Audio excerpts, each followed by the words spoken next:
Shalom à tous les amoureux de musique chrétienne et bienvenue à tous. C'est un réel plaisir pour moi de vous avoir encore aujourd'hui sur la télé Fontaine Vie. Que la paix, la joie, le bonheur soient votre partage tout au long de ce mois. En tout cas, c'est un plaisir pour moi encore de partager avec vous les nouveautés, partager avec vous ces chants qui cartonnent, ces chants qui font boum, on va le dire comme ça, et surtout de recevoir nos invités avec qui on parle de leurs œuvres et bien sûr de leur vie, sans oublier le pourquoi du comment leurs chansons impactent nos vies spirituellement. Aujourd'hui, pour ce numéro, on ira avec Jean 4, 24 qui nous rappelle que notre Seigneur, il est esprit. Alors, tous ceux qui l'adorent doivent l'adorer en esprit et en vérité. C'est dans cette lancée-là que je vous invite à bien vous installer. C'est parti!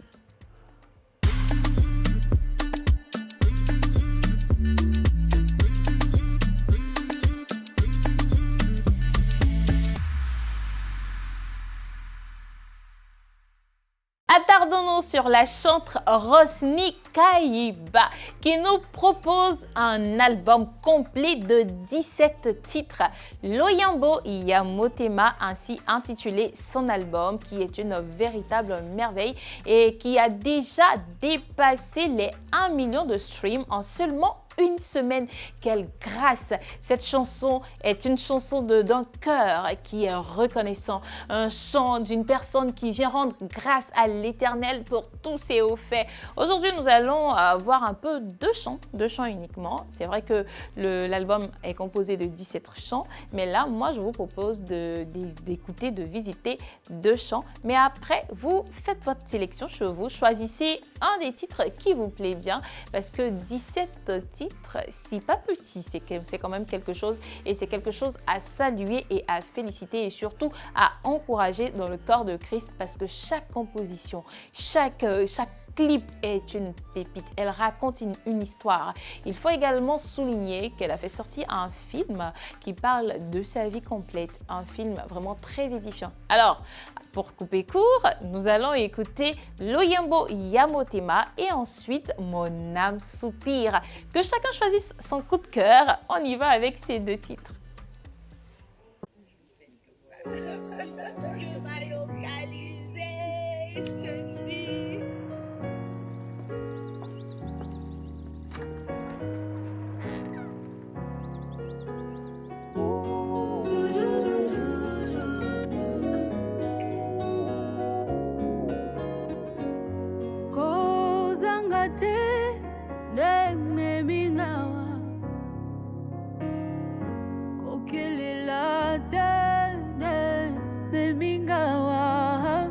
C'est plutôt une histoire d'un cœur rempli qui m'emmène ici.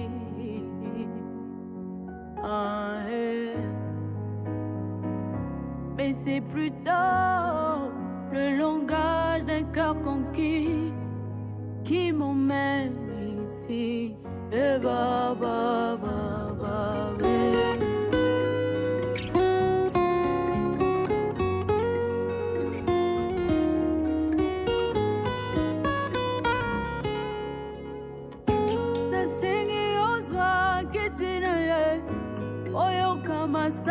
Joli nangai, Yesufanda nangwendele yo, permettre na bwako yonga motoli, nalingina yeme papa.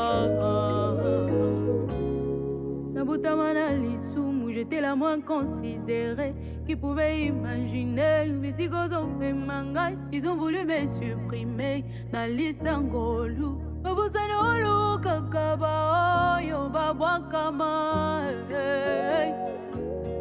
Budile oko bisabanga ba jean ya Budile oko bisabanga ba ero yes ya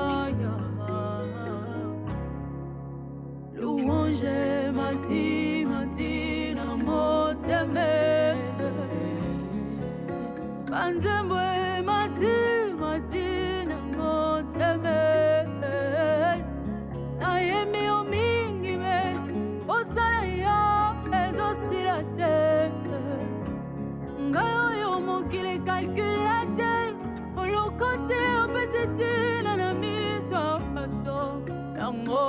ata aloba esilinga zokando fanda kana mote langage oyo bato bakomprenaka te ya motema oyo kakango ata basupira na ngai ye tokande apoeme pana yo ozawapi papa poema sike matina motema na ngai ye ozawapi papa ayembelolo yemba motema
Comme annoncé en début d'émission, aujourd'hui nous recevons un invité doté d'une voix puissante et d'une expérience remarquable.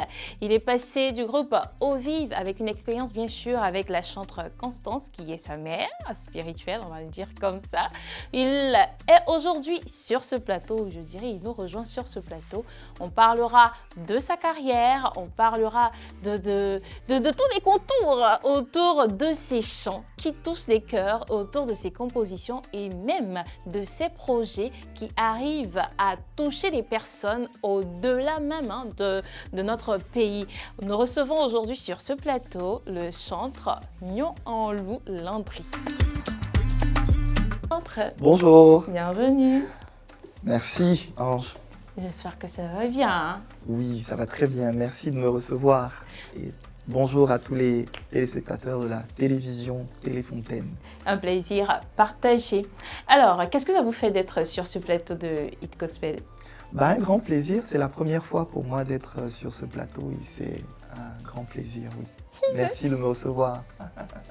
D'accord. Alors, si vous devez aujourd'hui vous définir en 3 mots, quels seraient ces mots?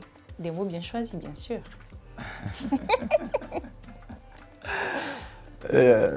3 mots, je dirais, je suis serviteur de Jésus. Je marche dans les pas de mon maître. Je suis chantre, donc la première chose, c'est de servir le maître. Donc je suis serviteur de Jésus, le premier mot.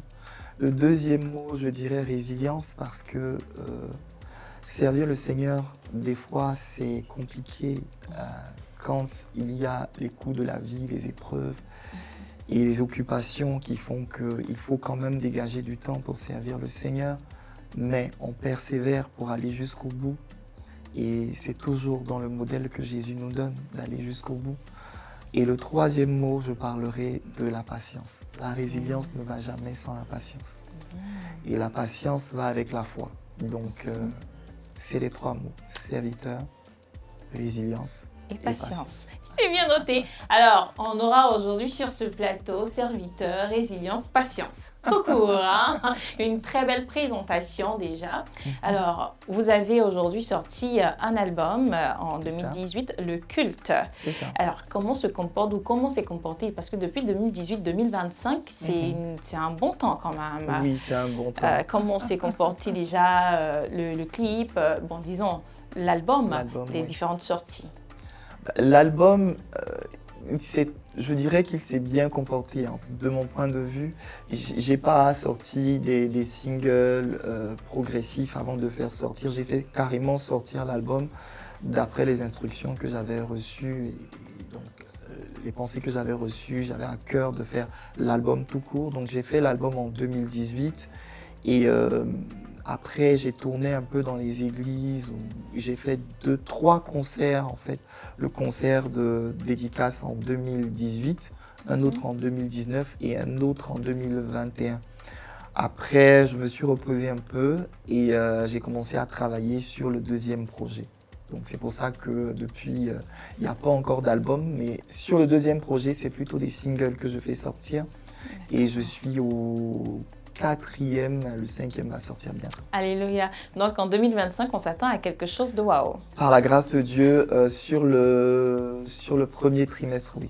Alléluia. Que la gloire soit rendue au Seigneur. Hein? Parce que déjà de Eau Vive et après Constance et maintenant un album.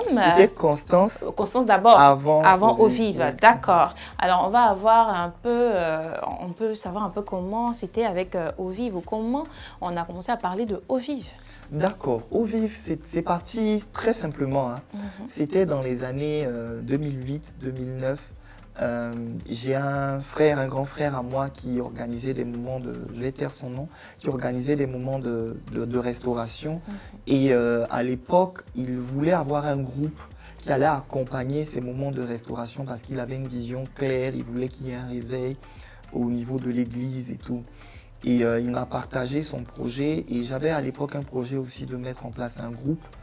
Et alors on a échangé et puis on s'est dit pourquoi ne pas faire d'une pierre deux coups. On crée le groupe qui accompagne les programmes et on crée un groupe qui fera un album en même temps. Donc j'ai commencé à faire un casting.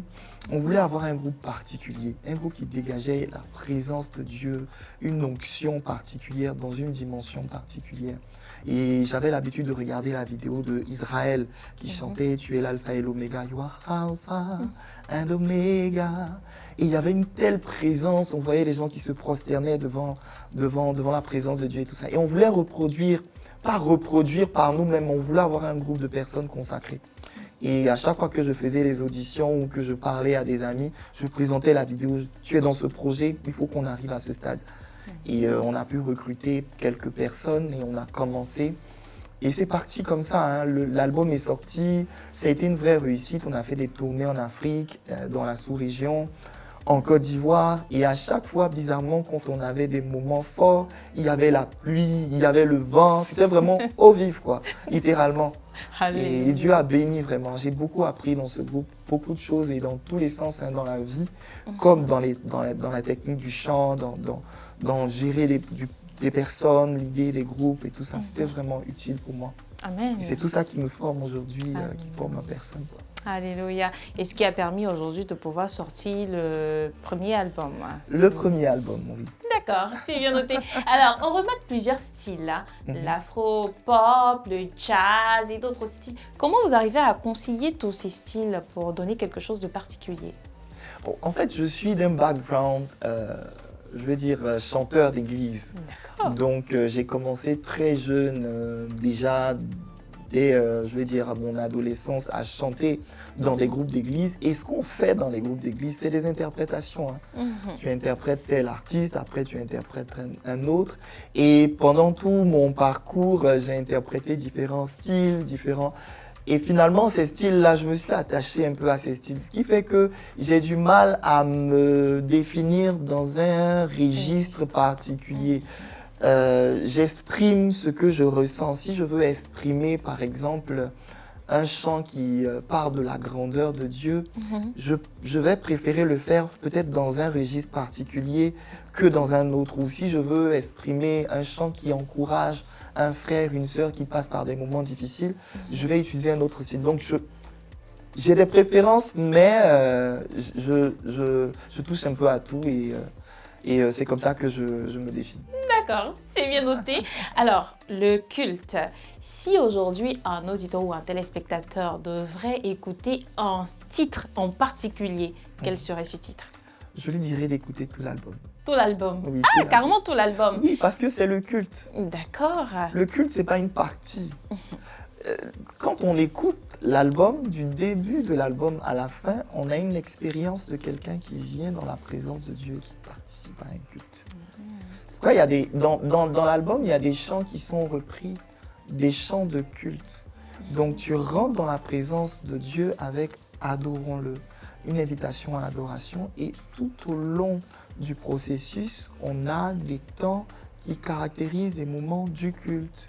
Et c'est pour ça que c'est le culte. Donc si tu peux t'édifier tu piques un chant et puis tu l'écoutes, c'est bien, mais prends l'album. L'album Et puis tu te feras du bien. C'est un moment d'intimité avec le Seigneur et tu te ressources dans la présence de Dieu et tu vas sentir que tu es dans un culte. Amen. Donc je dirais tout. Tout l'album. D'accord, donc on va prendre la peine d'écouter tout l'album, mais vous allez devoir interpréter un chant. Hein. Donc si là vous devez interpréter tout le culte, je pense qu'on va prendre plus de temps. Donc on va vous laisser choisir. Quel chant je vais interpréter? Ah oui. Pour nous, pour les téléspectateurs, on va pouvoir écouter votre belle voix. Bon, je vais interpréter Medley Grandeur. C'est un medley où on parle de la grandeur de Dieu. On commence par « Ton nom est infiniment grand » et puis ensuite il y a « Combien Dieu est grand ». Donc je vais chanter « Combien Dieu est grand ». D'accord. Combien Dieu est grand, chantons-le combien Dieu est grand, que tous voient combien Dieu est grand. Je continue? Oui. Son nom est tout puissant, il est digne de louange. Je chanterai combien Dieu est grand. Chantons-le, combien Dieu est grand. Chantons-le, combien Dieu est grand. Que tous voient combien Dieu est grand.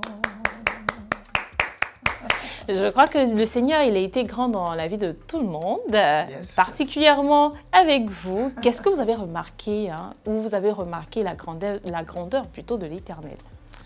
La grandeur de l'Éternel, je remarque la grandeur de l'Éternel pratiquement tous les jours. Dans la création, dans ma vie personnelle, dans ma vie professionnelle, dans mon ministère, dans le service que je rends à l'église, dans mon foyer. La grandeur de Dieu, elle est partout. La grandeur de Dieu, elle est partout. Amen.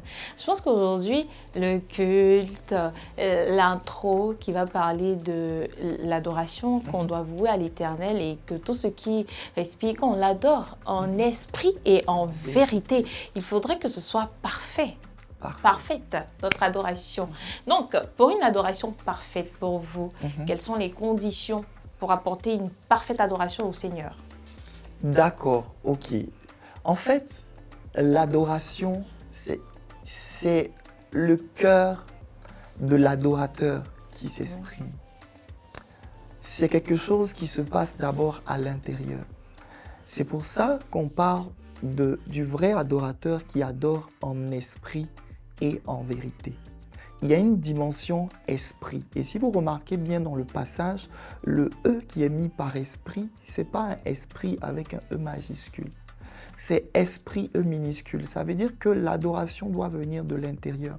Quand Jésus disait à la femme syrophénicienne que vous vous adorez sur la montagne, ça veut dire qu'il est en train de dire vous avez un point, vous avez un endroit, il y a un endroit pour adorer, mais ce temps est passé. L'adoration, c'est plus dans un lieu, c'est à l'intérieur, en esprit. Et ensuite, en vérité, pour dire que ça sort de l'intérieur et ça doit refléter, ça doit être vu, ça doit être matériel, donc vérité. Donc l'adorateur, c'est quelqu'un qui a une vie qui est consacrée d'abord au maître. Ce n'est pas la musique avant ce qui est à l'intérieur, c'est ce qui est à l'intérieur avant d'être reflété dans la musique. Donc la vérité, là, c'est ce qui est dehors et l'esprit, c'est ce qui est à l'intérieur. Et les deux doivent être conformes, en esprit et en vérité. Et pas dans un lieu. Je me déplace avec mon adoration, parce que l'adoration est à l'intérieur de moi. Je n'adore pas quand je chante, parce que c'est temporel. Mais j'adore en esprit, parce que l'esprit est intemporel. C'est en moi, donc je suis avec l'adoration. J'adore tout le temps, c'est un style de vie, c'est pas quand je suis à l'église dimanche. Donc, on va prendre du temps à parler de l'adoration, mais pour faire court, l'adoration vient de l'intérieur. Il faut avoir une attitude et une avant de se présenter devant les gens pour prétendre les conduire dans la louange. Donc c'est un peu ce que je peux dire avec de l'adoration. De l'adoration. Donc on va donner, là en même temps vous avez parlé des caractéristiques d'un bon adorateur. Hein. Oui. Il faudrait que toi-même tu sois vrai. Tu sois vrai, il faudrait que tu puisses toi-même adorer en esprit, en vérité pour pouvoir conduire le peuple. Oui, parce que tu es un conducteur de louange, tu ne peux pas aller conduire des gens là où toi-même tu n'es pas encore arrivé. Et ce n'est pas devant les gens que tu vas chercher à arriver là-bas. Quelque chose que tu ne fais pas chez toi à la maison, si tu n'as pas l'habitude de te prosterner devant Dieu chez toi, ce n'est pas devant les gens que tu vas le faire. Dieu ne va pas sentir le parfum de ton adoration. Il ne connaît pas le parfum de ton adoration. C'est quand il connaît le parfum et que tu viens et dis « Ah, je connais cette odeur ». C'est qui? C'est mon fils? Ok, tu peux rentrer dans ma présence. Et tu dis, papa, je ne suis pas seul. Hein. Tu vois, tous ceux-là, ils veulent rentrer. On dit, tu es conducteur de louange parce que tu les emmènes dans la présence de Dieu. Et il faut que toi-même